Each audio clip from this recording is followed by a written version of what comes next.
fall down just by marching around it again and again.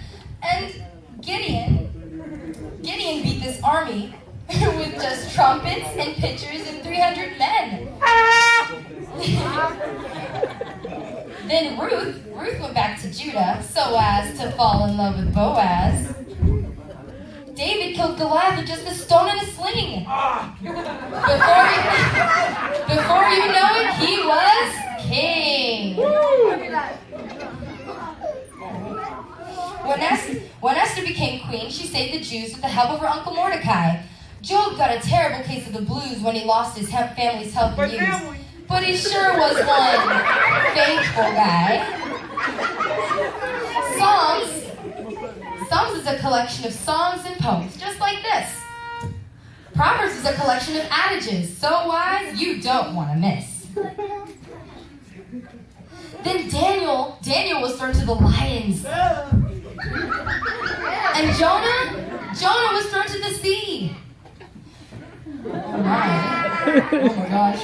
But God protected both of them, just like he does you and me. Next, the prophets prophesied about how the Messiah will live and die. And now we're just about halfway done, because that's all there is to part 1. Amin, the father of Josiah, and Josiah's father Jeconiah, Minadab, Rehoboam, and Jehoshaphat, and then Jotham and Zekiah began. I'm not gonna lie, the first chapter of Matthew is really pretty boring, but be patient until we get to verse 18, because the rest is so exciting, it will certainly keep you from snoring. That's where we read about Mary and Joseph and the shepherds and the wise men, and, well, you know, the Christmas story. That's where the one where Jesus Christ, Son of God, is born into the world, but not with very much glory. You see, he was born in this little town called Bethlehem, in a stable in the manger. That would be like if today the Messiah was born in a Florida Walmart parking lot in the back of an old Ford Ranger. He was the mere son of a carpenter, working hard all day with his hands, mastering his trade and completing with gladness all of life's demands.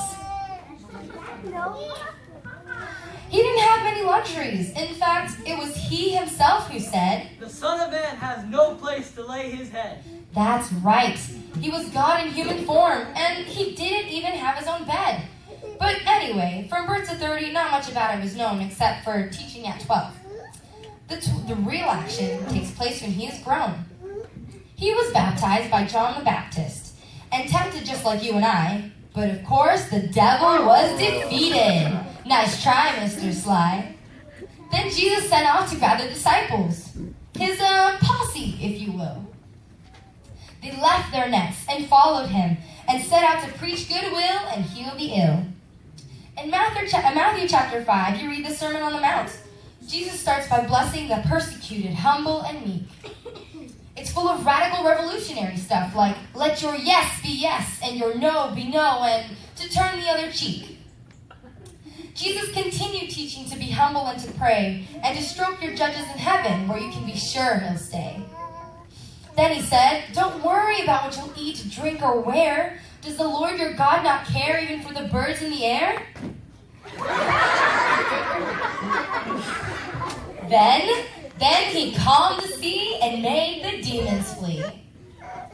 Then one day he was teaching these people, but they were hungry. So this little boy comes up to Jesus and he said, "Here are my fish and bread." Yeah, like that's gonna help. But Jesus took it and broke it, and the people were fed. Then he walked on water, and he healed this guy's daughter. And then he starts using this device called a parable. It's basically a story to make his lessons shareable. One guy loses the sheep like Little Bo Peep. Oh my. And what you sow is what you'll reap. But then came the whole reason he was born. It was Jesus' time to die.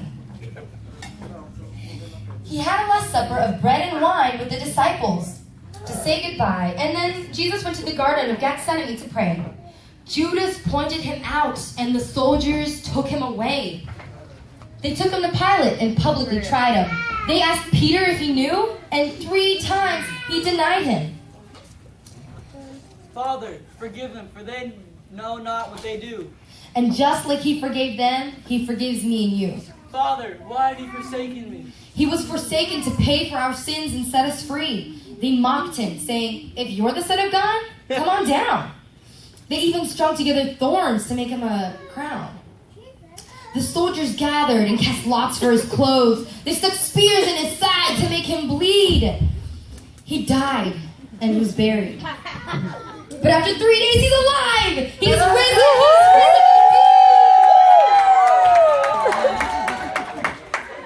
He conquered sin, now he conquered death. He showed the disciples to make them understand. And after 40 days, he ascended into heaven, where today he sits at his Father's right hand. Then, in Acts, God sets up his holy church, where we are right now. And there's a bunch of epistles written by Paul in Revelation. In Revelation, we read about how Jesus is coming back, and the Antichrist and Apocalypse and all. So now that we've reached the end, it might seem like a big old cryptic book, but trust me, reading it doesn't make you a nerd. From creation all the